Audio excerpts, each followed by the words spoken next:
என்னங்க சொல்லு தங்கம். நம்ம மருமகளை நீங்களாவது கேப்பீங்கன்னு நினைச்சேன். நீங்களும் பேசாம இருக்கீங்க. இந்த பாரு தங்கம், மருமகன் நம்ம கிட்ட எல்லாம் பேசுறா, ராஜா கிட்ட பேச மாட்டேங்கிறா. அது எனக்கு நல்லா தெரியுது. தன்னை ஏமாத்திட்டாங்கிற கோபம் அவளுக்கு. எல்லாம் போக போக சரியாயிரும். அத சொல்லலைங்க. அந்த பொண்ணு காலையில போயிட்டு சாயந்தரம் தான் திரும்பி வருது. ஒரு பொம்பளையா இருந்து இது கூட உனக்கு தெரியலையே. அவ தன்னுடைய பிறந்த வீட்டுக்கு அடிக்கடி போயிட்டா நினைக்கிறேன். அப்போ தினமும் அவ பிறந்த வீட்டுக்கு போறான்னு சொல்றீங்களா? பின்ன எனக்கு என்னமோ நம்பிக்கை இல்ல. எனக்கு அந்த பொண்ணு வரா, கேளுங்க. நான் கேட்க கூடாது, நீ கேளு, அதான் முறை. அட கேளுங்கண்ணா. நீ கேளு, நான் கேட்க கூடாதுங்க. கேளு. சந்தியா,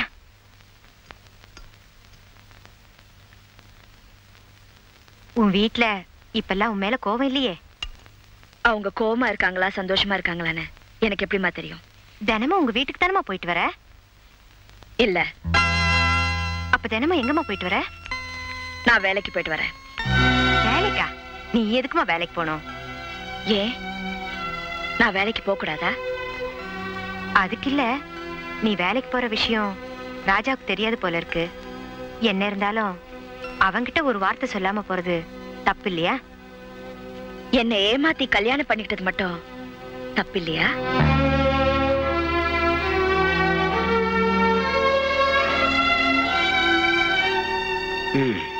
புருஷ முண்டாட்டிக்குள்ள பிரச்சனை முடியிற போது முடியட்டும். நாம ஒண்ணும் தலையிட வேண்டாம். ஏன் ராஜா நடந்து வரான்? ரிக்ஷா என்னாச்சு? ராஜா ரிக்ஷா என்னாச்சு? நான் ரிக்ஷா ஓட்டினா என் மாமனார் மச்சனுக்கு ரொம்ப அவமானமா இருக்கான். அதனால ஆளுங்களை அனுப்பி ரிக்ஷா உடைச்சிட்டாங்க. ரிக்ஷாவை உடைச்சுட்டானுங்களா? பொழப்புக்கு என்ன பண்றது? பொழப்பா புதுசா தொடங்க போறேன். புதுசாவா? ஆமாமா, புது ரிக்ஷாவில தொடங்க போறேன். ஏய், புது ரிக்ஷா வாங்குறதுக்கு பணம் எதுரா? என் மாமனார் எனக்கு சீதனம் அனுப்பி வைப்பாரு. என்னடா சொல்ற? ஆமாமா, என் மாமனாரோட 5 ஸ்டார் ஹோட்டலுக்குள்ள நுழைஞ்சேன். 50,000 அவுட். மாமனார் அலறிட்டாரு. பாரு இப்ப புது ரிக்ஷா வருதா இல்லையான்னு.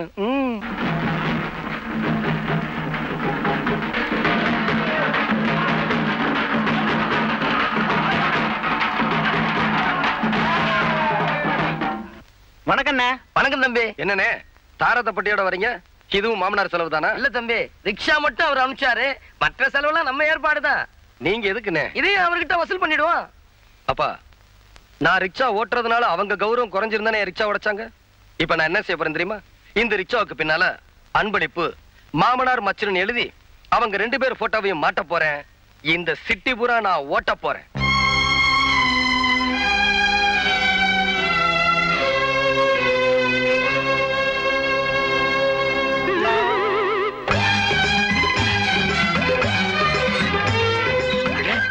சந்திரசேகர் ரிக்ஷாக்காரனுக்கு மாமாவா?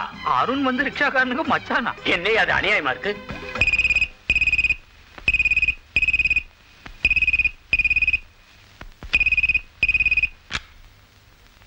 சந்திரசேகர், என்ன சந்திரசேகர், உங்க மக ஒரு ரிக்ஷாக்காரோட ஓடி போயிட்டாங்க. கேள்விப்பட்டேன், நம்பல. ஆனா நேர்லயே பார்த்துட்டேன்.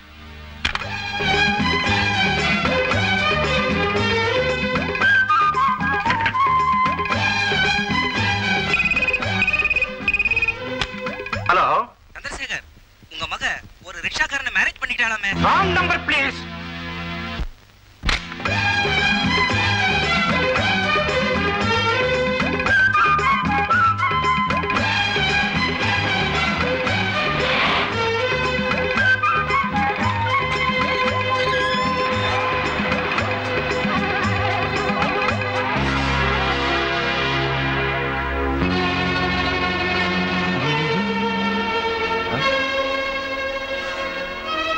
ஹாய் மச்சான், நல்லா இருக்கீங்களா? போட்டோல நல்லா இருக்கு. எங்க அத்தையை கேட்டதா சொல்லுங்க. பாரதேசி.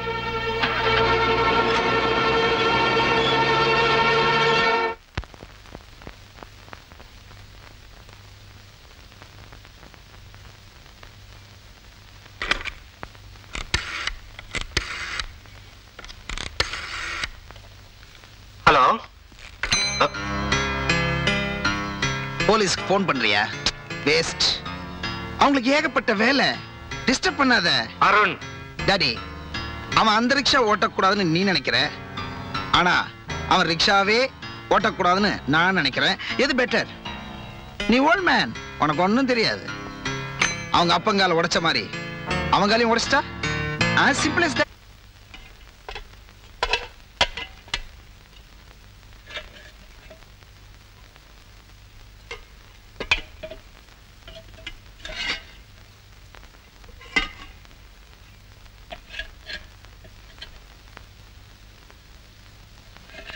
அம்மா, அவ எங்க போயிட்டு வர?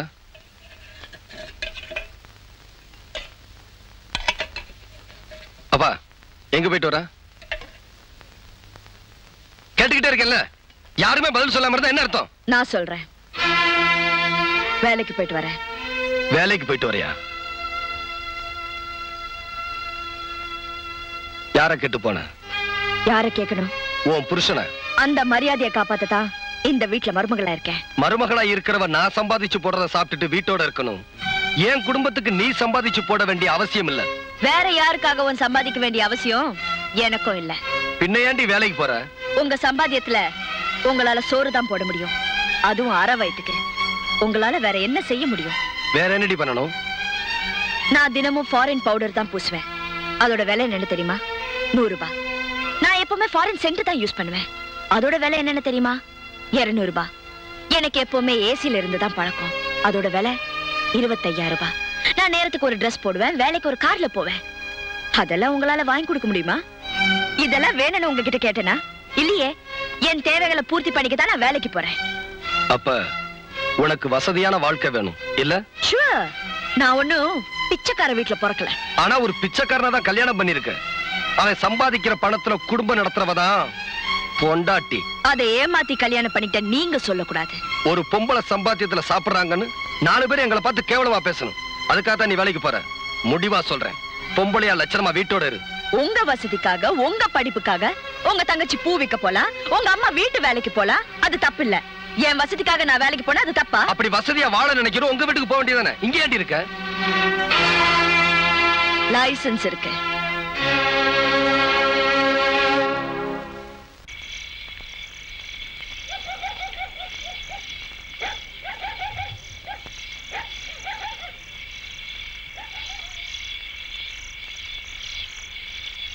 யாருக்குமே பசிக்கல? யாரும் சாப்பிட மாட்டீங்களா?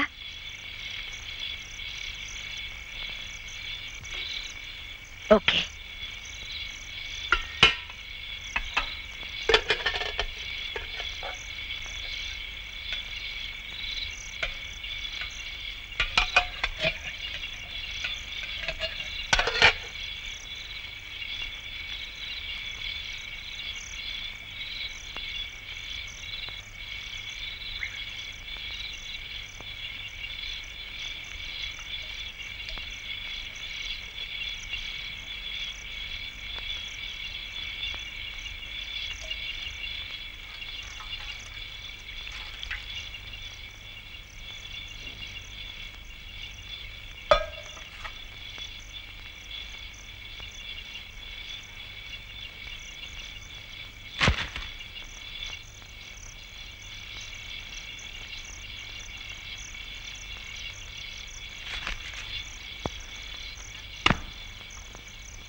இதோ பாருங்க, எனக்கு இருக்கிறது ஒரே பொண்ணு.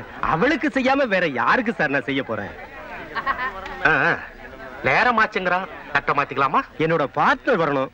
இந்நேரம் அவர் வந்திருக்கணும். கொஞ்சம் வெயிட் பண்ணுங்க, போய் பார்த்துட்டு வரேன்.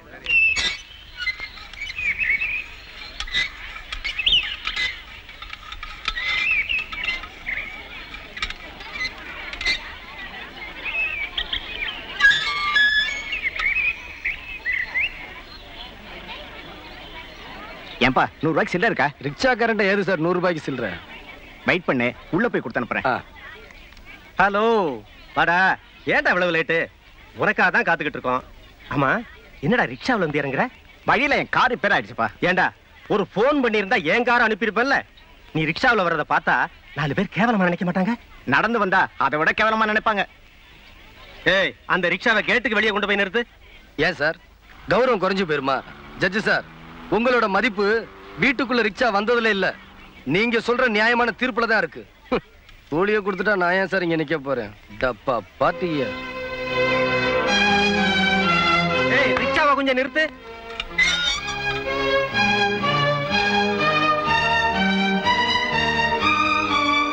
இந்த ரிக்ஷா யாருது? என்னதுதான்? உன் பேரு? ராஜா. அப்போ இந்த போட்டோவில் இருக்கிறது என்னுடைய மாமனார் மச்சனே. நிஜமாவா சொல்றீங்க? எனக்கு பொய் சொல்லி பழக்கம் இல்ல சார், அதான் எழுதி வச்சிருக்கேன். தம்பி ரிக்ஷாவை இங்கே நிறுத்தி வைங்க, இத வரேன். என்ன மச்சான் திடீர்னு மரியாதை கூடுது? என்ன சம்பந்தி, பார்ட்னர் வந்துட்டார் போல இருக்க. வணக்கம். வணக்கம். தட்ட மாத்திக்கலாமா? மாத்திரத்துக்கு தானே வந்திருக்கேன். ஆமா, நிச்சயதார்த்தத்துக்கு உங்களுக்கு வேண்டியவங்க எல்லாம் வந்தாச்சா? எல்லாரும் வந்துட்டாங்களே. உங்க மக அமெரிக்காவில் இருக்கா. கேபிள் கொடுத்துருக்கோம், போய் சேர்ந்துச்சா என்னன்னு தெரியல, வந்துருவா. உங்க மாப்பிள்ளையும் அமெரிக்காவில தான் இருக்கா? ஆமா ஆமா. அமெரிக்காவில அவரு ரிக்ஷா ஓட்டுறாரா? நல்ல குடும்பம்னு நினைச்சுதான் என் பொண்ணை உங்க பையனுக்கு கொடுக்க சம்மதிச்சேன். ஆனா நீங்க ஒரு ஜட்ஜு கிட்டே போய் சொல்லிருக்கீங்க. உங்களை நம்பி எப்படியா என் பொண்ணு அனுப்புறது? என் கௌரவம் என்ன ஆகிறது? உங்க மக ஒரு ரிக்ஷாக்காரனை கட்டிக்கிட்டது கூட தப்பு இல்லையா, ஆனா இன்னும் அவனை ரிக்ஷா ஓட்ட வச்சிருக்கீங்களே, அதுதான் தப்பு. மருமகனை ரிக்ஷா ஓட்ட வச்ச நீங்க நாளைக்கு என் பொண்ண 4 வீட்டுல 10 பாத்திரம் தேய்க்க அனுப்ப மாட்டீங்கன்னு என்னையா நிச்சயம்? சம்பந்தி ப்ளீஸ். நிச்சயதார்த்தமே நடக்கல, என்னையா சம்பந்தி? தட்டலாம் எடுத்துக்கிட்டு போங்கயா வெளியே. பெரிய மனுஷனா இருக்கீங்க, வார்த்தையை அளந்து பேசுங்க, அப்புறம் ரொம்ப ஃபீல் பண்ணுவீங்க. ஃபீல் பண்ணி தான் பேசுறேன். Get lost. போங்கயா வெளியே. என்னங்கடா அது? கூலி குடுக்கறேன்னு சொன்னவனையும் காணோம், இருடான்னு சொன்னவனையும் காணோம். டேய்,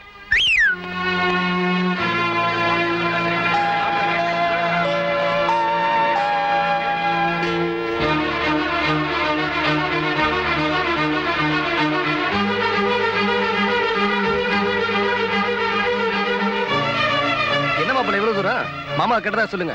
அட, மாமாவும் கூட வந்திருக்காரு. பொறுக்கி ராஸ்கல், திட்டம் போட்டு என் குடும்பத்தை பழி வாங்கணும்னு முடிவு பண்ணிட்டல. என்ன மாப்பிள்ள சொல்றீங்க? இந்த ஒரு தடவை மாப்பிள்ளன்னு சொன்ன மாப்பிள்ள கோபப்பட்டா உறவு முறை விட்டா போயிரும். மாமா நான் சொல்றது கரெக்ட் தானே? அத்தை நீங்க எடுத்து சொல்லுங்க. டேய், என்ன பத்தி நீ சரியா புரிஞ்சுக்கல. என்கிட்ட மோதன என்ன பண்ணுவேன் தெரியுமில்ல? என்ன பண்ணுவ? எங்க அப்பா காலை உடைச்ச மாதிரி என் காலையை உடைச்சிருவியா? மச்சான், உனக்கு ஒரு விஷயம் தெரியுமா? அன்னைக்கு எங்க அம்மா என்ன தடுத்துட்டாங்க. இல்லைன்னா இந்நேரம் நீயும் உங்க அப்பனுக்கு கட்டக்கால நடந்துகிட்டு இருக்கணும்.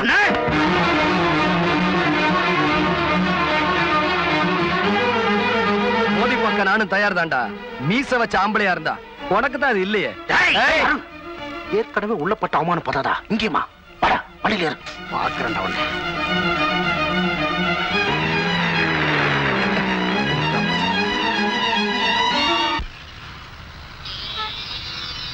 என்ன சந்தியா, அவசரமா போகணும்னு சொன்னியே? உன் நேரம் பஸ்ஸையே காணோம். பேசாம ரிக்ஷால போயிடலாமா?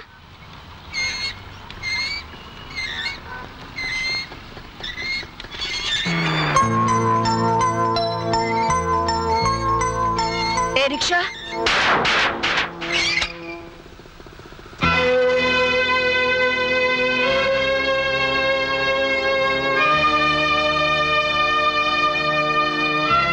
புதுப்பேட்டை போனோம், வரியா? அவசரமா போனோம், வேணா 2 ரூபாய் சேர்த்து கொடுக்குறேன். அட, வரேன் வரலன்னு சொல்லியா? பேசாம இருந்தா என்ன அர்த்தம்? பொம்பளைங்களை ரிக்ஷால ஏத்துறதுல இவருக்கு லட்சியம் போல இருக்கு. பஸ் வந்துருச்சு, வா போலாம்.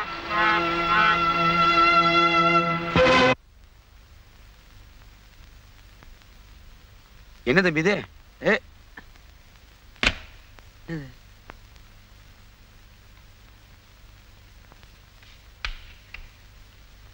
வணக்கம். என்ன வணக்கம் சொல்றேன், யாருமே பேச மாட்டேங்கிறீங்க?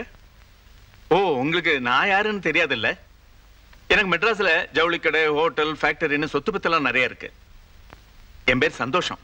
ஆனா வாழ்க்கையில தான் சந்தோஷமே இல்ல. ஐயாவுக்கு சேர் ஒண்ணு வந்து போடு. ஓ, சொத்தெல்லாம் இருக்குன்னு சொன்ன உடனே மரியாதை தானா வருது? அது இல்லைங்க, பேரு தான் சந்தோஷம், வாழ்க்கையில சந்தோஷமே இல்லைன்னு சொன்னீங்களா? அட நம்ம ஜாதி ஆச்சுன்னு சேர் கொண்டு வர சொன்னேன்.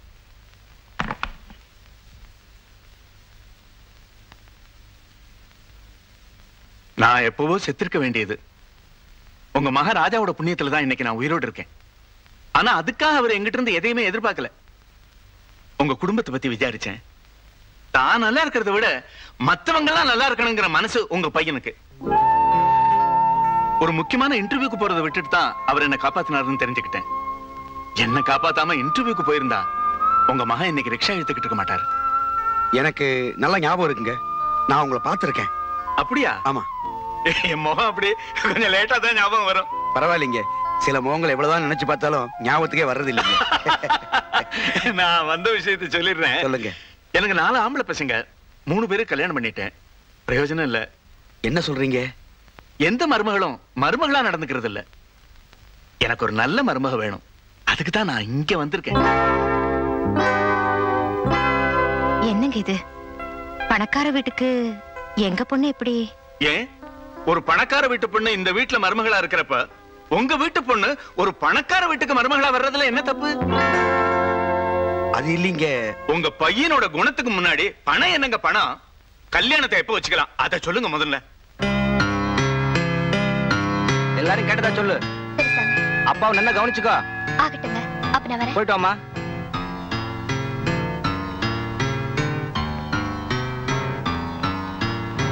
ஹலோ வாடி.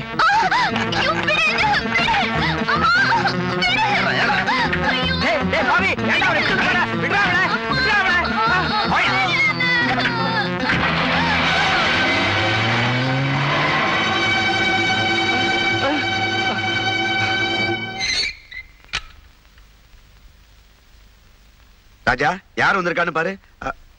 ஏண்டி கட்டின புருஷன் கூட பார்க்காம 4 பேத்துக்கு முன்னாடி ரிக்ஷா வரையா நான் கூப்பிடுற?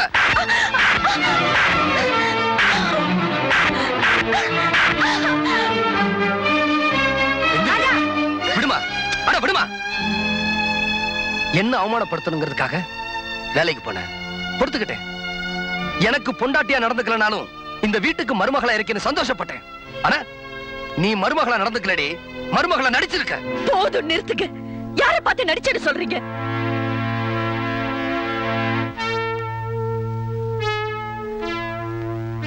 ஆமாங்க, நான் நடிச்சேன். என் உயிரா நினைச்ச உங்களை வெறுத்தேனே, அதுதாங்க நடிப்பு. பேசணுங்கிற ஆசைய மனசு நிறைய வச்சுக்கிட்டு உங்ககிட்ட ஒரு வார்த்தை கூட பேசாம இருந்தேனே, அதுதாங்க நடிப்பு. உங்களையும் உங்க குடும்பத்தையும் அவமானப்படுத்தணும்னு நினைச்சிருந்தா அன்னைக்கு இன்ஸ்பெக்டர் கேட்டப்பவே நீங்க கடத்திட்டு வந்துதான் தாலி கட்டிங்கன்னு சொல்லி உங்களை ஜெயிலுக்கு அனுப்பிச்சிருப்பேன். நீங்க ஒண்ணு என்ன இரும்பு சங்கிலி போட்டு பூட்டி வைக்கலையே, ஆனாலும் நான் இங்கேயே இருந்தேன். ஏன்? உங்களை உயிருக்கு உயிரா காதலிச்சு அதுக்காக உங்க அப்பா கால் போனதுக்கு நானும் ஒரு காரணமா இருந்தேனே, அதுக்காக. உங்களுக்கு ஞாபகம் இருக்கா? நீங்க முதல்ல வாங்கி கொடுத்த பூவை நான் வீசி எறிஞ்சேன். ஏன் தெரியுமா? அந்த பூவை நான் வாங்கியிருந்தா எனக்கு ஒரு புடவை வாங்கி கொடுக்கணுங்கிற ஆசை உங்களுக்கு வந்திருக்கும். நாம வாங்கி கொடுத்த புடவையில பொண்டாட்டி அழகா இருக்காளே, அவளுக்கு ஒரு நகை வாங்கி போட்ட என்னங்கிற நினைப்பு உங்களுக்கு வந்திருக்கும். நான் அவங்களோட சிரிச்சு பேசியிருந்தா உங்களுக்கு என்னோட சிரிப்பு மட்டும்தான் தெரிஞ்சிருக்கும். பெத்தவங்களோட வேதனை தெரிஞ்சிருக்காதுன்னு நான் நினைச்சேன். நீங்க முதல்ல ரிக்ஷா ஓட்டி சம்பாதிச்ச பணத்தை உங்க அம்மா கிட்ட கொடுத்தப்போ நான் எவ்வளவு சந்தோஷப்பட்டேன் தெரியுமா? ஆனா உங்களை பெத்தவங்க சந்தோஷப்படல, வேதனைப்பட்டாங்க. அது எனக்கு மட்டும் தான் தெரியும், உங்களுக்கு தெரியாது. அப்போ ரிக்ஷா ஓட்டுறத கேவலமா நினைக்கிறீங்களா? இல்லங்க, ரிக்ஷா ஓட்டுறத கேவலமா நினைக்கல. ஆனா அதையே நீங்க ஒரு முடிவா நினைச்சிட்டீங்களோன்னு நான் பயந்தேன். நான் எதுக்காக வேலைக்கு போனேன் அது உங்களுக்கு தெரியுமா? நான் வேலைக்கு போறத பார்த்து நீங்க ஆத்திரப்படுவீங்க, அப்புறம் ரிக்ஷா ஓட்டுறத நிறுத்திட்டு வேற நல்ல வேலைக்கு போவீங்கன்னு நான் நினைச்சேன். ஆனா நான் அதுலயும் தோத்துட்டேன். என் தேவைகளுக்காக வேலைக்கு போறேன்னு சொன்னேனே, அது போய் இத்தனை நாளா உங்க சம்பாத்தியத்துல தாங்க வாழ்ந்துட்டு இருக்கேன். நான் சம்பாதிச்சது பூரா பேங்க்ல போட்டு வச்சிருக்கேன். உங்க தங்கச்சிக்கு நல்ல இடத்துல கல்யாணம் பண்ணி கொடுக்கும் போது உபயோகப்படும் என்னதான். இந்த உண்மையை நான் அப்ப சொல்லிருந்தா உங்க தன்மானத்தை பாதிக்குமே பயந்துதான் நான் போய் சொன்னேன்.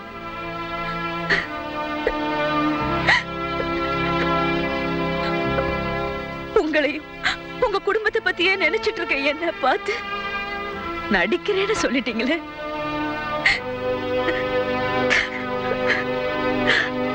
தம்பி, அந்த பொண்ணு நினைச்சது தப்பே இல்ல. எந்த பொண்ணும் தம் புருஷன் காலமெல்லாம் ரிக்ஷா ஓட்டிக்கிட்டு இருக்கணும்னு ஆசைப்பட மாட்டான். தம்பி, உனக்கு படிப்பு இருக்கு, அறிவு இருக்கு, திறமை இருக்கு, நல்ல குணம் இருக்கு, உனக்கு நல்ல வருங்காலமே இருக்கு. நீ நினைச்சா பெரிய ஆளா வரலாம் சார். அதத்தான் தம்பி அந்த பொண்ணு சொல்லுது. நீ அதை புரிஞ்சுக்காம ஏன் அனாவசியமா எக்ஸைட் ஆற? B com.